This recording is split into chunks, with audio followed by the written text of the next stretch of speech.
Okay, let's build this slab flattening system. First thing we gotta do is put the outside rails on, connect two of them with these things.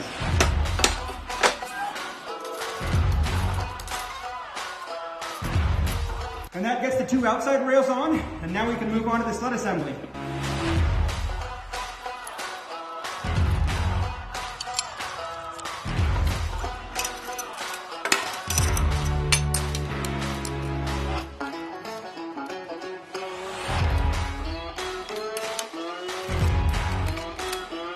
Okay, now we can get these cross rails on, and these two base plates that go on. One on this side, one on that side.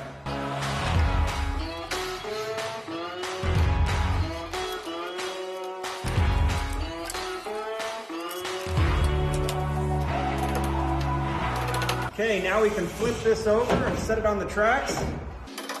Put the router carriage on. And now I've already gone down one side here and used these brackets to fasten this one base rail down. And now using the sled, I can line up the other side so that it runs exactly parallel and then tighten it down onto these 3x3s.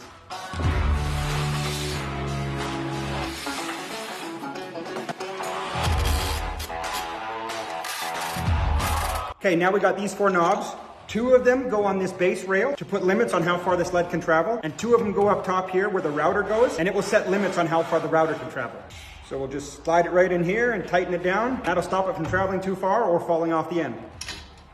And same thing here, this one will stop the router from traveling too far or making the bit hit your rail on the bottom.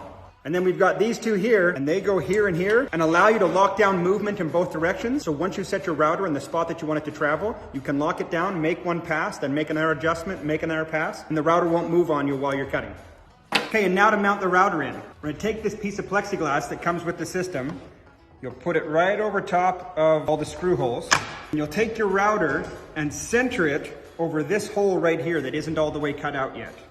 And you'll find a spot where the bit is centered and the router can travel up and down and not hit the sides. Like if it's here, obviously it's not gonna work. So you wanna twist it a bit and make it so that you can easily access all the features of the router. Find out where it's centered, then you'll take a marker and trace out the base of your router. Then you'll take the base plate off your router and put it right on top of your lines. And then with your marker, mark where all those screw holes are. And then come over to the drill press and drill them out. Then you can come put it back on your router and screw everything in place. And then sit it right back down in the carriage. Now over on this side here, we also have to put on this piece and whichever dust collection port you need for your vacuum. And before we mount the router in, we need to flip it over and put the dust collection brushes on. So right here, you just pull out these pins. And if you look closely right down here, you'll see there's some springs on either side. So you'll take one of the long ones first, you'll slide it all the way in against that spring. You'll take the two short ones, slide them into their slot. Then you take the other long one, and it's gonna slide in and hit that string, and both of them travel past these short ones. So the short ones are locked in by the long ones. The long ones have pressure against the spring. Then you'll push against the spring and lock these little clips back in place. And then it's all solid and can't go anywhere. Now we can mount it back up on top of these cross rails and slide the router down over these screws. And then we'll use these little wing nuts to tighten it down in place.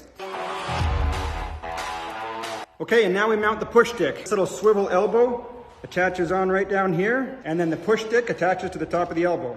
And that allows me to push the router back and forth across the workpiece. Obviously, if I was trying to just do it by my hands, I would max out about partway through and have to climb up on top or put the whole thing on the ground or something like that. And there we go. Now I'm ready to flatten some big slabs.